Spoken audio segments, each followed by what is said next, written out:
Hi guys! Welcome again to another episode of Door Gym. So ngayon, mag-workout tayo ulit. At dahil Tuesday nga ngayon, syempre, shoulder day tayo. Pero bago nga natin simulan yung workout natin dyan, syempre, mag-shoutout muna tayo. So shoutout nga pala kay Rins Villacinto at kay Kiel Aldana. So shoutout sa inyo dyan guys. At sa mga gusto pang magpa-shoutout dyan, mag-comment lang kayo dyan. At syempre, i-share nyo na rin itong video natin. So workout na nga tayo guys. At syempre, ilalagay ko pa rin dyan yung mga workout na gagawin natin. Let's go!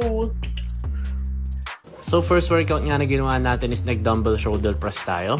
At ginawa natin yan for 10 reps and 3 sets. Next workout naman na ginawa natin is nag-lateral raise tayo. At ginawa din natin yan for 10 reps and 3 sets. After nga natin mag-lateral raise, nag-front raise naman tayo.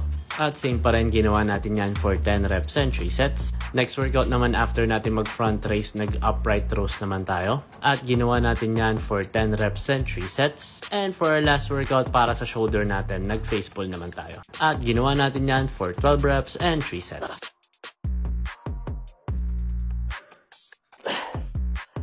Whew. Okay guys. So tapos na nga tayo sa mga shoulder workout natin. At syempre, kung kailangan nyo pa rin ng mga gym equipment or mga workout, check nyo lang yung TikTok shop ko or check nyo lang yung bio ko. Follow for more. Bye-bye!